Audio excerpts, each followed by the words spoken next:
Right, welcome back everybody to the Golden Sky. Today it is Friday the 22nd of August 2025. The month is flying by and we are back once again with another video. I'm Tom, and if you're joining me today here on YouTube, thank you very much. Please drop a like on the video, comment away as well on your thoughts on what we're about to get into, and subscribe to the channel as well. I think we can now say that we're pretty much on the road to 50 subscribers, so that's pretty cool, and if you want to help me get there, I would really appreciate it. So yeah, drop a subscribe, drop a like, all that good stuff. Thank you very much for the support on the channel. The last few videos has been amazing, so thank you very much, really appreciate it. And as well, if you're on the podcast, on any podcast platform, thank you very much for listening too. 5-star rating and reviews really helps me out. Really appreciate it. So today's video is going to be a weekend preview for all the games on this weekend, spanning from Friday, which is today. The Chelsea game is about 3 hours away at the time of recording, and going all the way to the bank holiday Monday. We're going to go through all 10, and I thought it'd be fun to preview them in sort of a ranking. So we're going to rank them in order of ones I think are the best match to watch from 1st to 10th. We'll do the first 6, which I think are all good matches to watch and ones that I will probably watch all of. I will watch all 6 of these, I think, this weekend. And then the other 4 will quick fire through because I just don't think they're quite as exciting. Sorry to those teams. I might still watch the odd game. I think one game in there. So, yes, let's get into it. I'll talk for 5 minutes. That's the goal on each game here. And then even less time on the quick fire games. So I'm already waffling. Let's just get into it. And let's start with the game that I think is the most exciting game of the weekend. And no surprise, if you're here on the Liverpool channel, Newcastle against Liverpool, I think, even without bias, is the most exciting game this weekend. And we've got to wait all the way till Monday to get it. Why is it exciting? Well, this one is loaded with drama, with good players, with storylines, everything you could want in a football game. It's on at 8 o'clock on a Monday, bank holiday Monday. It's going to be raucous. It's going to be fun. It's going to have fireworks. It's going to be mad. And as a Liverpool fan, I'm dead nervous, but also dead excited. So, like I said, storylines. Isak is the elephant in the room. Liverpool have been after him all summer. It's no secret. He's even made that public that he wants to leave Newcastle earlier this week. And Newcastle released a statement basically saying, look, under the current situation, we're not selling him. A lot of people have been saying they'll wait until this game is done to maybe negotiations will pick up, given it's also the last week of the transfer window. So the drama between the two clubs is as high as it's ever been, I would say. It's a budding rivalry as well, with Newcastle beating Liverpool in the Carabao Cup last year, where Isak scored. And the fact that he's not playing is just crazy, and like, it's an advantage for Liverpool, definitely. But let's look at the players who are on the pitch. We're going to get to see more of Liverpool's new signings. We're going to get to see Florian Wirtz again in his first away game against a big team. How will he perform? We're going to get to see Kirkes again. Can he have a better outing than he did in that first week? We're also going to get to see Ekitike, a player Newcastle were after this summer, who's joined Liverpool and had a great start to his Liverpool career. Can he keep up his run of scoring goals? So that's super exciting. We're also going to have the return of Gravenberch for Liverpool fans in this game. That's big. Hopefully will help their our defensive shape and help us be more sure in a game that will probably have more pressure put on us by Newcastle. But from Newcastle's point of view, they've also got a really good side, even without Isak on the pitch. You know, they've got really pacey players in Gordon, Elanga, and Jacob Murphy. That's a really dangerous front three on the counter-attack. It's caused Liverpool problems in the past. The midfield has also caused Liverpool problems, and if you want to see a murder this weekend, then this is the game for you, because Joel Linton, Bruno Guimaraes and Sandro Tonali, but especially Joel Linton, could destroy any of Liverpool's players in that midfield. With the tension in the game, the atmosphere is going to be insane. I can just see Joel Linton with his icy blonde hair just smashing into somebody, leaving some hair dye on the kit, letting them know he's there early doors. Maybe there's a red card, maybe there's some controversy in this game. It's going to be an absolute firecracker, and I cannot wait for it. And if you weren't planning to watch it, then I'm sorry, because you're making a mistake with your life. There's nothing possibly better you could be doing at 8 p.m. on a Monday bank holiday than watching Newcastle against Liverpool in the coming days. I will do a more in-depth preview of this game on Sunday. So if that's what you'd like, if you're here for Liverpool stuff only and you're not really interested in any other clubs, Sunday, hopefully in the morning or afternoon, will be an in-depth preview of this game, and we'll talk lots and lots about the players, the matchups, like we did with the Bournemouth game. So if you fancy that, that's going to be coming your way. So yeah, that'll be up on Sunday. For now, it's just quick fire, kind of, a little bit. So yeah, I think that one's going to be really good. Liverpool's defensive shape versus Newcastle's attacking style. It's going to be a fun one to watch. You're going to imagine Eddie Howe has the team set up really, really well to play their first home game of the season. The crowd's going to be, like I said, insane. And the quality of the players on display, there are lots and lots of good players with, like I said, the Liverpool side, Bruno, Tonali, you got Livramento at fullback, I think is a good player. Like I said, Gordon, Ilanga, even Murphy's caused Liverpool a lot of issues. Yeah, I think this is going to be a really big game, and if Liverpool manage to get a result, I think that'll be huge, showing their intent and their quality this year to get a result in what's going to be a really hostile environment. Second game of the season, away from home, one of the toughest places to go, St James's. I think that'll really show what Liverpool are made of, and we'll learn a lot more about that title challenge that Liverpool are hoping to mount, and also Newcastle's Champions League push again. So that's the number one game. I think that's all we need to say, and we'll go on to the second game of the weekend.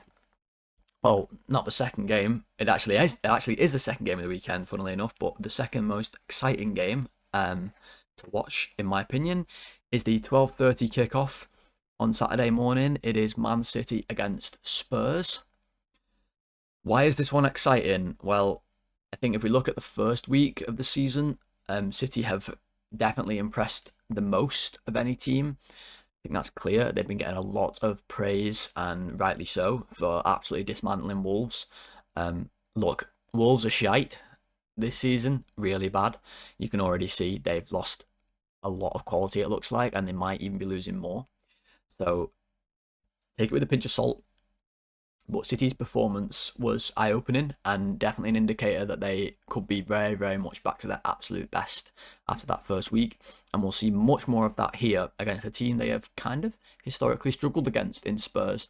Caused some problems, even at home. City have struggled against Spurs. Think back to some of those years where they had Kane and Son on the counter-attack. Even Kulusevski, I remember. Last season they lost at the Etihad. Was it 4-1 they lost? Maddison played amazing. So yeah, City, a little bit of a bogey team there in Spurs, I would say. But impressed a lot on the opening day. And one player who in particular impressed was Tijani Reinders. And if you weren't familiar with him, then I'm sure you've become familiar this week. He had a brilliant season for Milan last year. Scored a lot of goals from midfield. Is sort of an all-action midfielder, extremely dynamic, can run at great speed, but is also sort of a tackling type midfielder who not only contributes with goals but also the defensive side. He's a brilliant player, and he showed that against Wolves with a goal and an assist, and created basically City's first goal too, even without getting a quantitative stat for it. So he's a big one to watch. I think it's going to be really exciting to see how he performs, whether he can keep up that level of form, and also you've also got Haaland, who is, at the start of the season usually on fire, with some different sort of wingers from City that we've seen in the past. It looks like Oscar Bob is preferred at the minute. An absolutely quality player, and if it wasn't for his broken leg last year, he would have had a real breakout season, I think. So big player that unfortunately I think is really, really good. Unfortunately, because he plays for City, but looks really exciting. So that's from City's point of view. Will Cherky get minutes? He's very exciting too. It's just lots of new things going on at City. And Spurs also lots of new things, and they also had a really, really good first week of the season. Admittedly, they played Burnley, who, like Wolves, are also looking not very good this season. Newly promoted side, of course, but they did their job. They won 3-0, and it was an impressive performance from Spurs. I think Kudus really, similar to Reinders, caught the eye as a new signing. We've seen him in the Prem for a few years, but he just, he created 2 goals, played really well, looked dangerous, and with City's obviously possession-based football, will Kudus be able to help Spurs with that counter-attack in the similar way that we saw Son and Kane do for years against City? To do that, he'll need his strike partner, Richarlison, who banged in a couple goals on the first game of the season, including an overhead kick. I've seen people saying that World Cup Richarlison is the best striker in the world, and it very much might be when he's fighting for that Brazilian striking spot in the upcoming World Cup. So really good from Spurs, and Thomas Frank looks to have set them up a bit more sturdily defensively. They lasted 85 minutes against PSG, looked like they were going to win that game, and then kept the clean sheet, admittedly against Burnley, but still. So how will they play against Spurs? I don't think it'll be as open. How will they play against City? Sorry, I don't think it'll be as open as Ange would have had them against City, where they would have been on the halfway line. Frank isn't so naive, and I think he'll set them up in a more low block. I wonder if he'll go 3 at the back. We've seen him do that for Brentford a lot, and he did it against PSG. So the shape's going to be really interesting. It's just a really good game. 2 teams really high after the first week, both with high aspirations this year. City's maybe a little higher than Spurs is. It's going to be really fun to watch, and it's going to be great to see which side is disappointed, or both perhaps disappointed, after the game is done. So that's number 2, and we'll go on to number 3, which is going to be Arsenal against Leeds. That's right, Leeds have made it into the 3rd spot of most exciting games, and if you watch them against Everton, you'll see exactly why. They were electric, to be honest, especially that first half, and were unlucky not to have scored a few goals in that first half, but eventually did win the game. And the reason why I think this is such an exciting game, we'll focus on Arsenal first, but the reason why I think this is such an exciting game is because Arsenal didn't look particularly great against United, so the impetus is definitely on them at home here against a side they should be beating in newly promoted Leeds to really stamp their authority on the game, win it comfortably, and show the league like we're here for a title charge this season, which is where they should be. They've spent £300 million with Eze now coming in. So if they aren't able to do that, and Leeds are able to maintain their winning form or get a draw, it's going to be really, really interesting to see what the feeling around Arsenal is. They obviously got that win on the opening day, but I wouldn't say it's been a particularly positively received one, especially in the wider media outside of Arsenal fans. Performance was a little dry, just not much going on in the way of attacks. They scored from a corner again. How will Leeds cope with that? They have a really big team, Leeds, like a huge team. A lot of their new signings they've made are all big, and they look dangerous themselves from set pieces, so can they cause Arsenal problems? And I think Leeds will be brave too. I don't think Leeds will just sit all the way back the whole game and want to defend their own box. I think Leeds will be willing to get on the ball and willing to attack, and that creates a really good game when you've got a team that's supposed to be imposing themselves versus a team who are refusing to lie down and maybe looking to score goals themselves as well, not just on the counter, but to get on the ball and play. So it's going to be really interesting to see. You've also got Gyökeres in his first home game.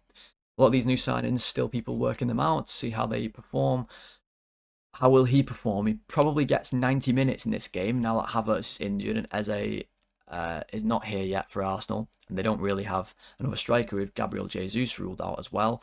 Unless they bring on Marino up front, we'll see Gyökeres for 90 minutes. He did not impress me in the first week of the season, I will be honest, but it's still early doors, so I'm not going to call him a complete cart horse yet. But I will say he loves to flip his hair, and that's the main thing I noticed. Lots of this going on, you know. So that's, if I'm noticing that and not his footballing ability, that's not a great sign for Arsenal, I would say. Leeds' point of view, off a high from the late win against Everton. Um, can they score enough goals is going to be Leeds' big question. And if they can score at Arsenal, then they can score against anybody because Arsenal are one of the best defences in the league. So that's going to be a bit of a talking point for them. Can the likes of Nyonto, Dan James, Piru, maybe they go with Nemetra after he scored the penalty in the last game. Can these players create something against a big club and score a goal? And how will Farke set them up? Will he be as adventurous as he was in that home game? It's going to be really a fun one, I think, to watch. And sometimes Arsenal games can be, I don't want to rag on Arsenal, but sometimes they're not as fun to watch because they play a very wily gamesmanship sort of style. Lots of set pieces, time wasting. Football's nice sometimes, but not always. It's just not as fun maybe as Liverpool games or City games or Spurs games to watch. So that's why they're a little lower. They're also playing Leeds, so they should win. So that's number 3. Really interesting to see how Arsenal get on, and if they don't win, the head loss, how will it be? Will you be tuning into AFTV? Because I certainly will. I want to see what Lee Judges and Turkish and Thai and all them lot have to say if they lose to Leeds. I'll be cheering for my beloved Leeds on, I believe that one is on Saturday 5:30. So all these games on TV, 2 of them on Sky, 1 of them on BT, which is great. We can watch those. It's going to be really, really fun at Saturday tea time in the Emirates. Right. So we'll go on to number 4 then, and with the 4th pick in the Tommy Forsh weekend preview draft, 4th most exciting game for me is Crystal Palace against Nottingham Forest. Sunday, 2 p.m. I'll be there. And this one is interesting for a really unique reason because these 2 teams have been embroiled in a sort of Europe war fight, let's put it that way, where Palace were kicked out of the Europa League at Forest's gain, who managed to enter the Europa League at Palace's expense, who've entered the Conference League despite Palace winning the FA Cup. It's all very messy. I imagine there'll be a high level of animosity when that game kicks off at Selhurst Park. There's also the added element of today in Nuno's press conference for Forest. He said that his relationship with the owner, Mr. Marinakis, I saw someone call him Evil Pavarotti, which is just hilarious. Or Evil Pavarotti, I don't know how you say that fella's name. Is he that opera singer? I think that's funny. He does look like him too. That his relationship with Marinakis is not the same as what it was, and that it's not good. Now that to me says that Nuno is not long for the job in Nottingham Forest, and that he's probably out of there. Honestly, could be by next game, but he is likely going to be there on Sunday unless something mad happens. So that's a little added wrinkle to this sort of drama, the sort of rivalry. Let's say Palace win.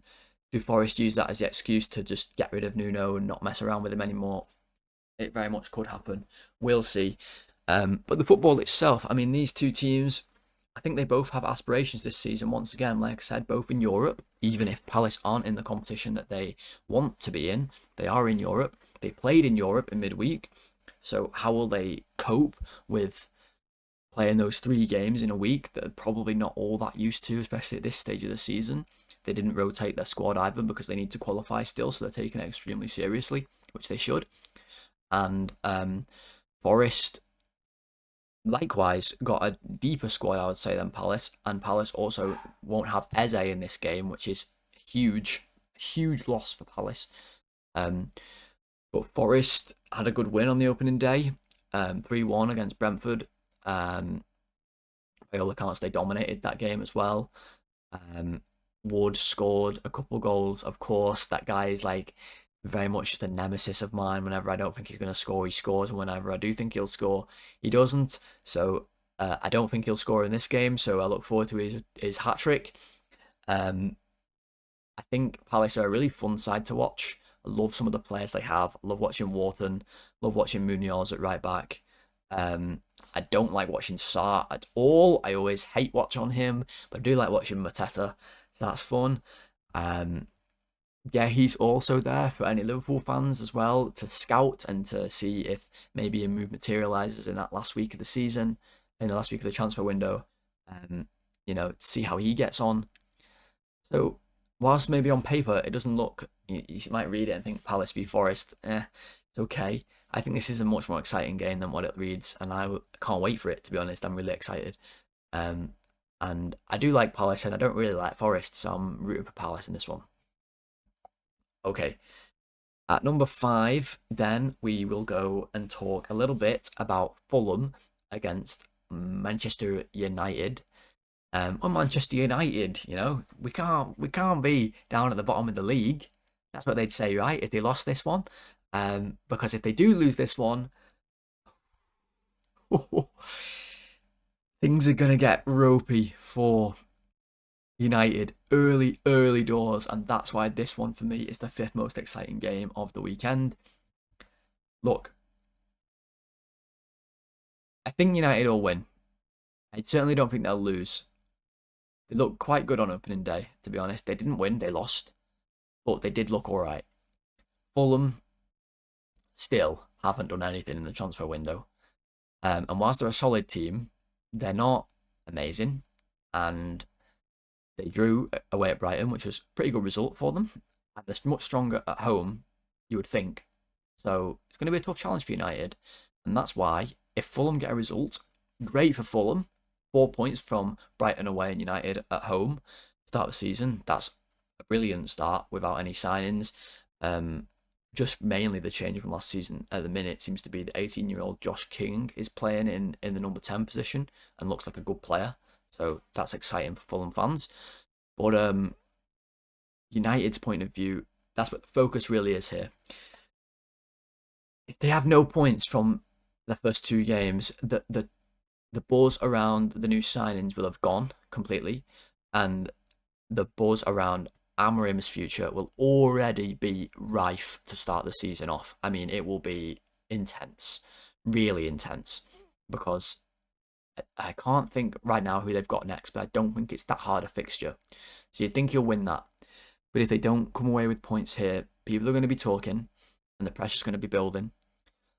So we'll see. However, I do think United looked good in that first game. I was really impressed with them. Burmo and Cunha, both of them played well. I think Šeško will start in this game too, even though Mason Mount did actually play well in that first game of the season against Arsenal. I think they'll go with the striker, the new striker they've got, spent big money on. Really interested to see how he gets on. First, probably start in the Premier League against difficult opponents in Anderson and Bassi, who are both extremely physical centre-backs, good in the air, which is Šeško's real kind of strong point. So how will he battle with those? It's going to be interesting to see. I know I've said it's going to be really interesting to see about 1 billion times this video. Maybe I'll start saying it's going to be really captivating to see, or expand the vocabulary more. Apologies for that if you're getting sick of me saying it. Now I've pointed it out, you'll probably get sick of it even more, but that's what it is. So yeah, we'll see how Fulham get along, how United get along. They were not very good away from home last season. Can they be better this season to start off? Will they be able to get on the ball? Will they even try and get on the ball? And who will they play in goal? That's always fun. There was a bit of a thing about was Onana fit for the first game of the season, and did Amorim just not play him?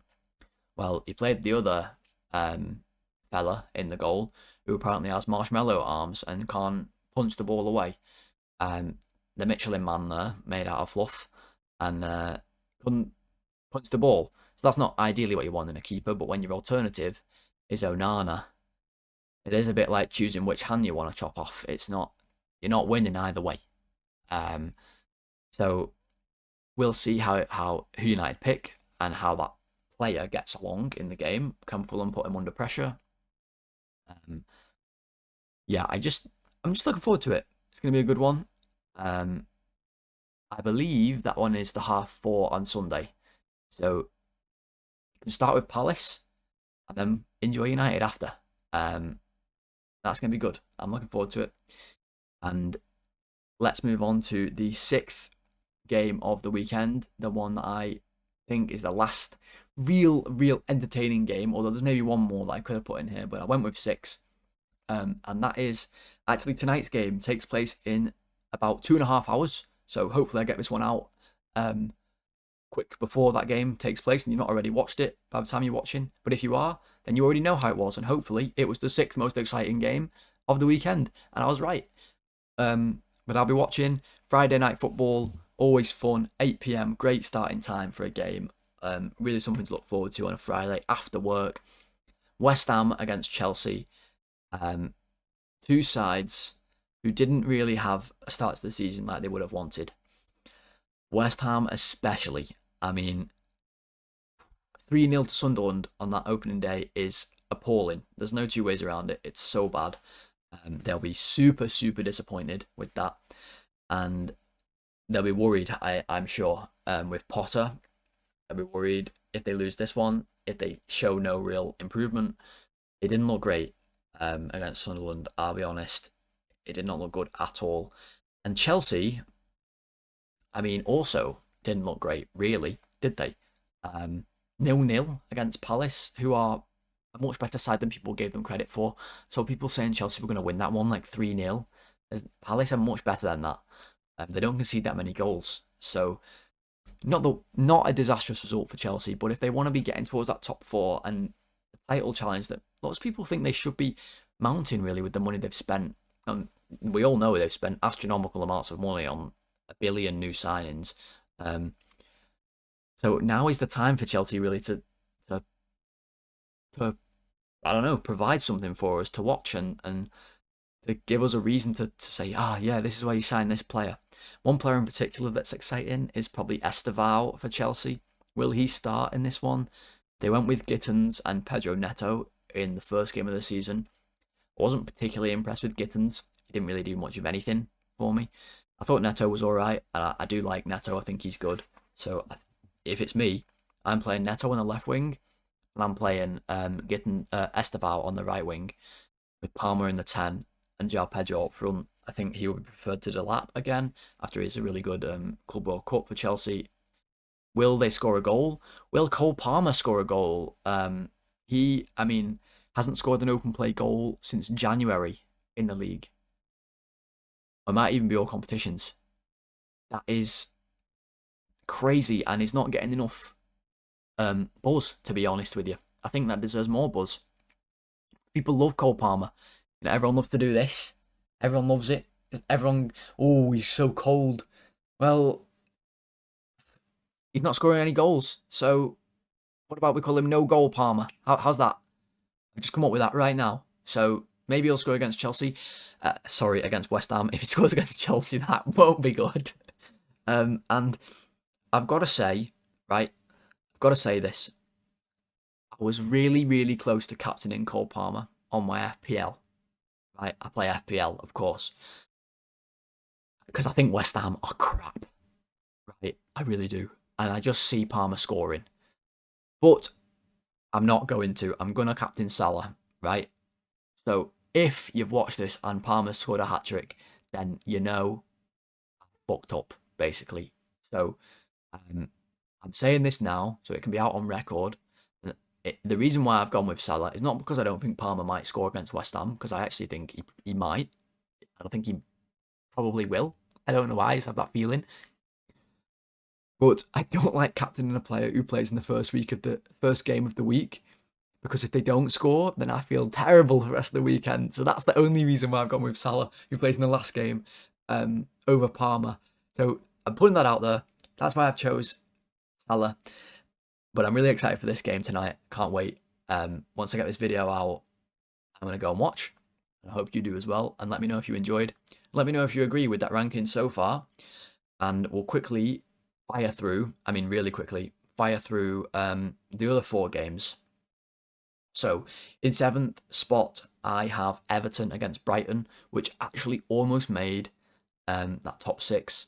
I nearly had it above West Ham and Chelsea, just on account of the fact that I think these two teams are more evenly matched than West Ham and Chelsea. I think West Ham are, like I said, bad. So apologies to any West Ham fans watching. Although, if there is a West Ham fan watching, please let me know, because I'd be amazed I'd be really intrigued to know how you've ended up here. And if you are here, I hope you're enjoying. Subscribe to the channel after I've just called your team crap. But anyway, Everton and Brighton.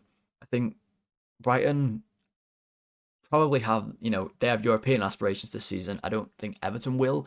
But Everton's first game in the Hill Dickinson Stadium, which is funny every time. It's going to look really interesting. There it is again on the TV to see how it looks, how it feels in the stadium, what the atmosphere be like. I'm sure it'll be buzzing in that first game. Brighton, the unlucky team to go there in that first matchup, but can Brighton make history and be the first team to win a game at the Hill Dickinson Stadium? Making it not Everton, which would be quite funny from a Liverpool fan's point of view. You'd have the Blue Noses throwing their Lonsdales right out the window, kicking right off with blue smoke coming out their ears. So that's why I think this one's fun, because there's all that riding on it. But Everton need a win after losing on that first game of the season to Leeds, and Brighton also need a win after getting a draw at home to Fulham. So both sides with something riding on it. Both sides looking to capitalise on after a sort of disappointing first week, looking to improve. Lots of exciting players. Will Everton go with Barry up front after he got a few minutes against Leeds? I don't think they will, but they will, I think, start Grealish. That's going to be fun. And obviously Brighton have lots of players, so it's hard to predict Brighton's team. But that's that. And like I said, this is going to be fast, so we're going past that game and we're going to Brentford against Villa, which I think is the 8th most exciting game of the weekend because, well, I don't really know. I just quite like Villa and I quite like Brentford. And I think there's a chance this one's more competitive than the other two, or at least more entertaining for me. Like, I don't know, Villa, again, disappointing start, drawing at home to Newcastle 0-0 without scoring a goal. Brentford shipped a lot of goals. So two teams, again, like Everton and Brighton, disappointed after that first week. Watkins against his old club, will he be able to score a goal? He usually does pretty well against his old club, so will he manage to score here? Will Brentford sort of improve from that pretty dire first game of the season? And will Visser get minutes, who is back in training after kicking off all summer about wanting to leave? He's back in training, and will he get minutes for Brentford? That's certainly going to be interesting. And what reception will he receive as well? That'll be intriguing to see. And will they cheer him or not? I don't know. But yeah, I just feel like Brentford could get a result. So that's why I think this one's more exciting than the 9th game of the week, or the 9th most exciting game of the week, which is Bournemouth against Wolves. And the reason why this one's so low is basically because I just think Bournemouth are going to steamroll Wolves, who, yeah, I'm increasingly worried for Wolves, to be honest. And it's only one game, so it's an overreaction, of course. But they just looked so short against City. And it's City who can make even the best teams look short. They didn't look like they were ever going to stop City scoring. And they don't have much going forward, especially if Strand Larsen leaves. Bournemouth lost on the opening day, but to be honest, impressed a lot of people against Liverpool. I always think Bournemouth are underrated by pretty much everybody. They are a really good side and they have a really good manager. And can they carry that into this second game and actually this time get points on the board? The performance they produced against Liverpool was good without getting any points. I think, yes, I think they'll win here.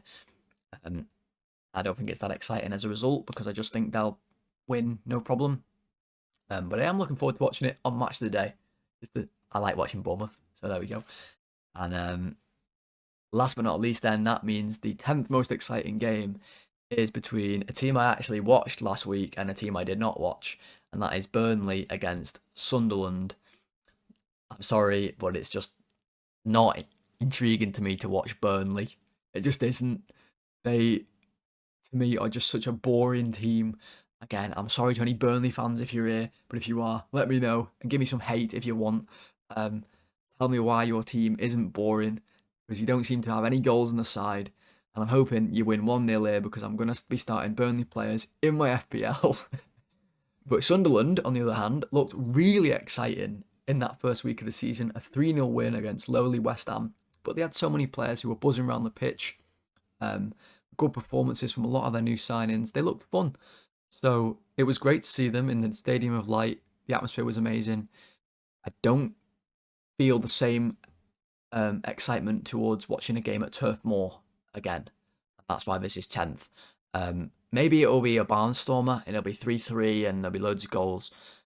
I doubt it, and I think this is going to be a pretty boring watch, and I will not be watching until match of the day. So that brings us to the end of all of the ranking. But before you go, we are going to do Super 6 again. Last week, I actually did really good. I got 13 points, which doesn't win me anything, but I predicted like basically all the games except for one, the correct result. And I got one exactly right, which was Fulham v Brighton, 1-1. So let's go look at that and do our predictions to see if I can be a millionaire by this time next week. Alright, so Super 6 then. Last week, here's how we did. You can see we got 8 correct result points and 5 correct score points, giving us 13, which I think is actually pretty good. My goal prediction was 5th minute, Richarlison scored in the 10th. That doesn't really matter. And did I beat Jamie Carragher? Of course I did. What does he know? Look at him. There's actually that picture. Where am I? There is me and Jamie Carragher. Maybe I'll show you one day. I met him playing for Liverpool. Well, I was playing for Preston against Liverpool. There we go. So we had Fulham, Brighton 1-1, which was correct. We had Sunderland winning 2-1. They won 3-0. We had Spurs 2-0. They won 3-0. We had City 3-1. They won 4-0. We had Chelsea Palace as a draw 2-2. They drew 0-0. And the only one that we didn't predict right, we said 1-1, and it was 1-0 to Arsenal. Okay, so round 2 then. We start off with Brentford and Villa, which is a game I just talked about, where I feel like Brentford can do okay. 81% think Villa will win. Jamie says 1-0 to Villa. They don't think Brentford will score. I think they will score, but I'm going to go 2-1. Oops, 2-1 to Villa in that game. I think Brentford will score. Bournemouth against Wolves. Yeah, I don't think Wolves will score. We've got a 2-0 here, and 81% think Bournemouth will win. I'll agree with that. I think this one will be... Let's go crazy. Not crazy, but let's go 3-0 here. I don't know. I feel like there's goals in that game. I'm a bit worried about Wolves. Arsenal against Leeds. Let's have a look what everyone says. 94% of people think Arsenal will win. And Jamie Carragher reckons a 1-1. Wow. That's brave from Cara. Look, I love Leeds. I don't see it in this one. I'm going to go 3-1 or 2-1. Let's go 3-1. 2-1. Let's go 2-1. Let's go 2-1. Let's do it. Forest and Palace. Lots of people think a draw. 1-1s and 2-2s. Palace played in midweek. I think they'll be okay though. Do I? I don't know. Palace will score. Do I think Forest will score? No. So I'm going to go 2-0. I'm going to go 2-0. Okay. Everton, Brighton. What's everyone saying? Very split here. Extremely split. Jamie thinks 2-1 and the admin thinks 2-0. I don't know who this admin is. He's very mysterious, isn't he? Okay, big game. Everton's new stadium. You know, I fancy Everton in this one. I'm going to go 3-2. I'm going to go 3-2. I don't quite know why. There's always a mad score. So 3-2 it is. And then Fulham United. Carragher thinks 2-0. 2-1, sorry, to United. And admin thinks 3-0. Lots of people think United will win. What if I do that? What if I do that? I think that's okay. And golden goal, we'll just do 5th minute again. Why not? And that's that. They want me to do a super boost on that there. I won't be doing that. But if that comes in, I'll be getting... if I put a bet on that for a tenner, I'd get £1,000. So it thinks I'm pretty unlikely to win there, but let's see. That's Super 6 done and dusted. That does bring today's video to an end, everyone. So if you did watch to this point, thank you very, very much for watching. Bit of a new type of video, predicting all or ranking all of the games in the weekend, previewing them all. So let me know if you enjoyed. I would really be keen to know if you enjoyed, and I'll keep doing this for the rest of the season if you do enjoy. So comment below and let me know also by liking the video. Subscribe to the channel. Like I said, we're approaching-ish 50 subscribers, which is really, really cool. So help me get there by clicking subscribe, and thank you very much for joining me today. So with all that said, I hope you enjoy the football this weekend, because I certainly will, and I'll speak to you all on Sunday for a detailed preview for Liverpool against Newcastle. Until then, guys, hope you have a good weekend, and I'll speak to you all very soon. Goodbye.